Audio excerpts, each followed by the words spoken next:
ఇందిరమ్మ రాజ్యం అని చెప్పిండు సీఎం. ఇందిరమ్మ రాజ్యం అన్న ఇగో ఒకటి ప్రజలు ఇబ్బంది ఉన్నది. ఇప్పుడు ఏమి ఇబ్బంది ఉన్నది ప్రజలకు, ఏం కావాలి నీకు అని అదే ఆలోచన చేయాలి. కానీ ఏదో మంచి మంచి శాస్త్రవేత్తలు మంచి మంచి దేశాలు ఉన్నాయి, మరి వాళ్ళు ఎందుకు వద్దు అనుకుంటారు? ఫార్మా కంపెనీ వాళ్ళు ఎందుకు ఇన్వైట్ చేస్తలేరు? మరి ఈడెందుకు చేస్తారు మీరు? ఇదే వచ్చింది ఏంది? మా భూమిలో అవసరం ఏం? ఇప్పుడు ఒక ఎమ్మెల్యే ఎంపీ వాళ్ళందరూ ఉన్నారు, వాళ్ళు వేరే ఎకరాలు ఉన్నాయి, వాళ్ళు ఇస్తారా భూములు? అట్లాగే ఒకళ్ళు ఇస్తారా భూములు? మరి మేము మేము అలక దొరికినా మా భూములు గుంజుకోవడానికి. నేను మాట్లాడినాను కోవా నీ భూమి లేదు, వాడు ఎందుకు మాట్లాడుతున్నానంటే ప్రజల నుంచి బరాబరి మాట్లాడతాం. వాడు ఎందుకు మాట్లాడాడు? ఎవడు మాట్లాడతాం అని కొండ పోలీసుల దగ్గర కొట్టిపిస్తారు, గుంజుకోపోతారు. ఎంతమంది గుంజుకోపోతారు? జరిగిందా?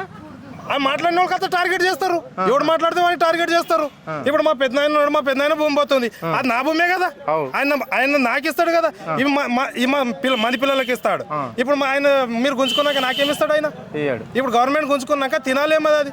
ఇప్పుడు గవర్నమెంట్ గుంజుకున్నాక కంపెనీ వేస్తాడు, 10 ఏళ్ళు బతుకుతాడు, 10 తరాలు బతుకుతుంది మంది. మేము ఎక్కడ పోవాలి? రోడ్డు మీద బతుకుతా అంటే ఒక జాబ్ ఇస్తా అంటాడు. ఎవడున్నాడు లోకల్లో? మహేంద్ర ఉన్నది. ఎంతమంది ఉన్నారు మహేంద్ర లోకల్? ఎంతమంది ఉన్నారు? ఒక్కడారు లేడు. అందరికాడ 300 కూలికాడ పెట్టిస్తాడు. మంచి మంచి జాబర్లు ఏమో 10,000 20,000 ఉన్నోళ్ళు, 45 లక్షలు ఉన్నోళ్ళు వాళ్ళు మీద పనులు చేస్తారు. మిగతా గాలి జాడు కొట్టాలి మేము. మా జాడు కొట్టడానికి మా భూములు ఇచ్చి మేము